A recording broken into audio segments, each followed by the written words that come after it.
आज विजयादशमी है, असत्य पर सत्य की विजय का दिन है। ऐसे में बिहार के प्रमुख शक्तिपीठ गोपालगंज के थावी दुर्गा मंदिर में सुबह से ही भक्तों की भारी भीड़ उमड़ी हुई है। दूर दूर से श्रद्धालु माता की पूजा और आराधना के लिए पहुंच रहे हैं। मां थावी वाली का भव्य श्रृंगार किया गया है। ऐसी मान्यता है कि यहाँ जो भी श्रद्धालु सच्चे मन से आता है, थावी वाली माता उनकी मनोकामना जरूर पूर्ण करती है। क्या यहाँ सुने थे इसमें? यहाँ पर कुछ मतलब स्पेशल है, तभी ना इतना भीड़ है, इतना ज्यादा भीड़ है कि मतलब दर्शन करने का सही से नहीं मिल रहा है। मन्नत मांगे हैं माँ से। पहली बार ये भाई अपना खुद का सुपरमार्केट बना के महीने का 10 लाख कमा रहे हैं। हाँ, सिर्फ पैसे वाले नहीं, आप भी कर सकते हैं। फ्रीडम ऐप को अभी डाउनलोड कीजिए। नहीं, दूसरा बार सबसे खुशी की बात यह है कि नवरात्र में जो भी भक्त आते हैं, चाहे अंदिना में भी जो भी भक्त आते हैं, अपनी मनोकामना लेकर के आते हैं, उनका मनोकामना अवश्य पूर्ण होती है। ये सुन करके जहाँ भी जाते हैं वहाँ कहते हैं हम थावे गए थे, हमारी मनोकामना सब पूर्ण हुई। ये सुन करके भक्त लोग आते हैं और अपनी इच्छा से माता का पूजा करते हैं।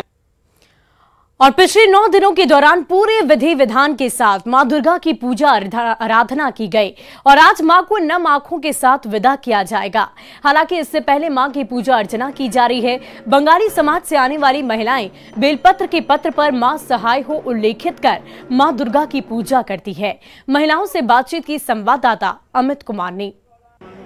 आज विजयदशमी है, यानी कि बुराई पे अच्छाई की जीत होती है और मर्यादा पुरुषोत्तम श्री राम जो है वो अहंकारी, जो अहंकार के लिए जाना जाता है, रावण उसका वध करेंगे। मेघनाथ कुंभकर्ण का भी जो राम की टोली है, सेना है, वो वध करेगी। और इससे साथ ही जो है माँ दुर्गा, जिनकी 9 दिनों से आराधना की जा रही थी, उनका आज विदाई भी होगा। विदाई जो है वो किया जाएगा और भव्य तरीके से ये विदाई समारोह किया जाता है।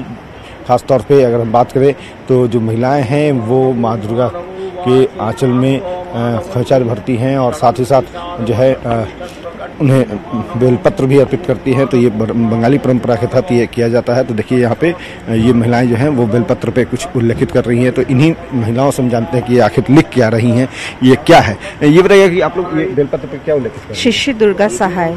इसका क्या मायने है? श्री श्री दुर्गा सहाय के मायने क्या है? मतलब है कि दुर्गा हमेशा हमारे साथ रहे, सहाय करती रहे, हमारी ढाल बनकर खड़ी रहे। हाँ, हम लोग के साथ रहे, साथ में खड़ी रहे। तो ये देख रही हैं क्या कहना कि माँ जो है वो हमेशा साथ खड़ी रहे और इसी कामना के साथ माँ की विदाई करेंगी। तो अभी ये बताइए कि बेलपत्र पे आप लिख रही हैं श्री श्री दुर्गा सहाय, माँ हमेशा सहाय रहती हैं, आप भी एक माँ हैं और जो कामना है वो क्या है कि अगली बार जब माँ आए तो अधिक हर्षोल्लास के साथ आए? क्या कामना कर रही हैं? कामना यही कर रहे हैं कि अगली बार माँ आए तो सबका कल्याण करें, सब लोग, बाल बच्चे हमारे, सब लोग स्वस्थ रहें और माँ हमारी रक्षा करती रहें जैसे हर साल से करती आई। बिल्कुल, हम लोगों ने कोरोना का भी वो दौर देखा जब माँ ढाल बनकर के खड़ी रही और इस बार भी ये तमाम लोग जो है इसी कामना के साथ श्री श्री दुर्गा सहाय लिख रही है। ये बताइए कामना क्या कर रही है? बस कि साल बहुत खुशी से बीते, किसी को कोई दुख तकलीफ ना हो और जो दुख तकलीफ से हम लोग का पूरा दुनिया बीता है पिछले 2 साल, वो अब कभी ना देखने को मिले और सब सुखी रहे। बिल्कुल, सब सुखी रहें और इसी कामना के साथ जो ये बंगाली परंपरा के तहत जो है महिलाएं जो है माँ की विदाई की तैयारी कर रही हैं। और इसके साथ ही आज नवरात्र का समापन जो है वो कल हो चुका था और आज विजयदशमी का भी समापन होगा। तमाम जो भक्त हैं बड़े हर्षोल्लास के साथ माँ को विदाई करेंगे और साथ ही साथ बुराई पे अच्छाई की जीत जो है वो मर्यादा पुरुषोत्तम के तरफ से रावण वध के बाद देखने को मिलेगा। कैमरा पर्सन सुबोध के साथ अमित कुमार, न्यूज़ 18 पटना। और विजयादशमी के दिन आरएसएस में शस्त्र पूजा की परंपरा है। नागपुर में सरसंघचालक मोहन भागवत ने परंपरागत तरीके से शस्त्र की पूजा की है। इस बार आरएसएस ने कार्यक्रम में एवरेस्ट विजेता संतोष यादव को अपना मुख्य अतिथि बनाया है। ये पहला मौका है जब आरएसएस ने किसी महिला को अपने दशहरा कार्यक्रम का मुख्य अतिथि बनाया हो। संतोष यादव ने सरसंघचालक मोहन भागवत के साथ पूजा अर्चना की है।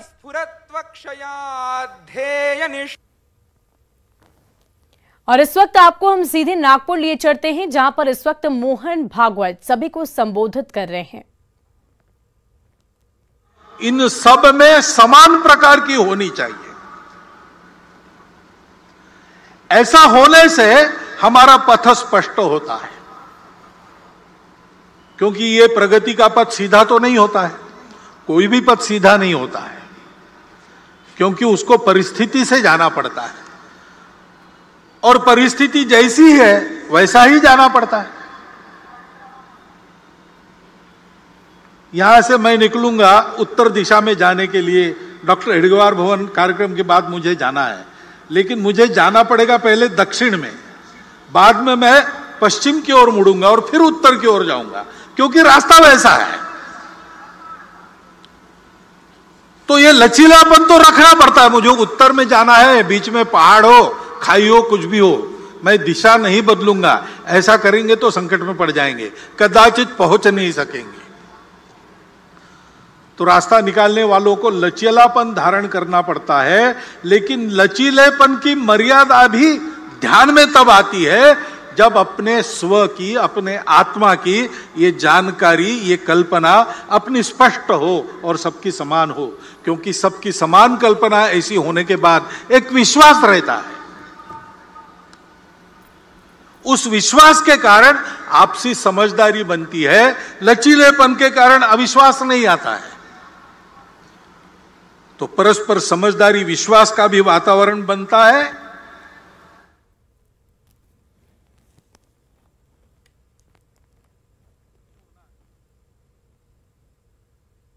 जमाने हैं और शाखा पल्लव कैसे कैसे हवा में मोड़ने हैं, इसकी समझदारी प्राप्त होती है।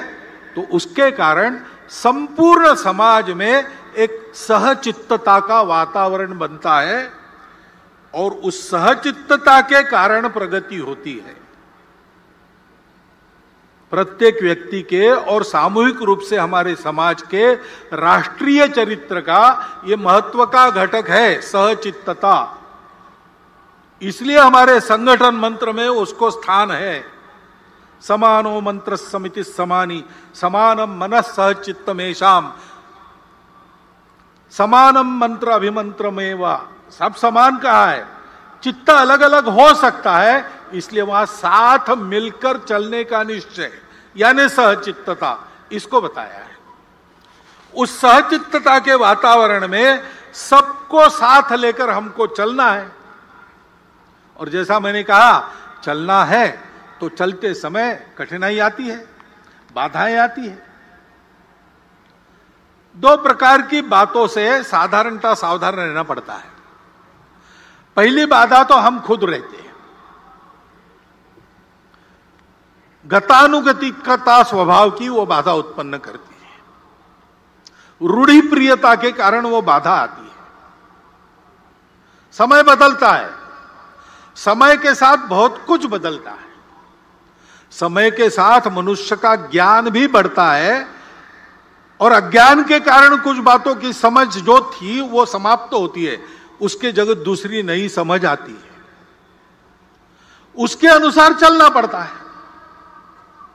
लेकिन रूढ़िबद्धता इस बात को रोकती है और उसके अनुसार चलना तो है, लेकिन बदलकर चलने के चक्कर में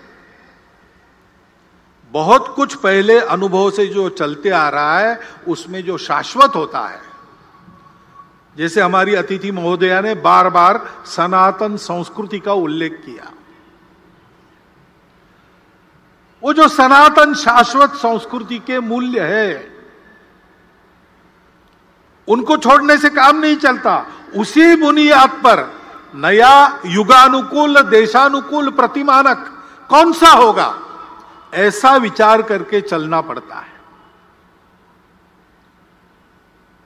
तो नित्य नूतन होना पड़ता है, लेकिन चिर पुरातन भी रहना पड़ता है। सनातन और नित्य नूतन ये साथ चलते हैं।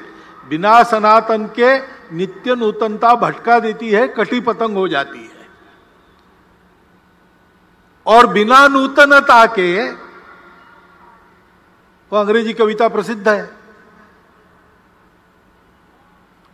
Old order changeth yielding place to new, lest one good question should corrupt the world. परिवर्तन ये दुनिया का नियम है, उसके साथ चलना पड़ता है, लेकिन उसके साथ चलते चलते भटक न जाए, इसलिए सनातन पर पैर पक्के रखने पड़ते हैं। ये करने से मन की गतानुगतिकता हमको रोकती है। हमको उससे बाहर आकर अपने उस सनातन संस्कृति के मूल्यों का युगानुकूल, देशानुकूल अभिव्यक्ति करने वाला रूप क्या है? संपूर्ण दुनिया से जो आता है उसमें भी लेने लायक क्या है? उसको देशानुकूल कैसे बनाते हैं? ऐसा विचार करना पड़ेगा। दूसरे प्रकार की जो बाधा है, सनातन मूल्यों का क्षरण न हो, ये देखकर चलते समय और भी एक बाधा है, वो बाहर से आती है, जो भारतवर्ष की प्रगति को होने नहीं देना चाहते। उसलिए भारतवर्ष के समाज में किसी प्रकार का सद्भाव, सामंजस्य जो नहीं चाहते, जिनके स्वार्थों को मार मिलेगी ऐसा उनको डर लगता है, ऐसा होने से वो सारी शक्तियां बाधा उत्पन्न करती है। अब उनके साधन भी होते हैं, अपना स्वार्थ साधने के लिए असत्य विमर्श पैदा करते हैं, गलत विमर्श पैदा करते हैं, हमको भटकाने के लिए, हमारे मन में द्वेष उत्पन्न करने का प्रयास करते हैं, हमारे बीच दूरियां बढ़ाने का प्रयास करते हैं।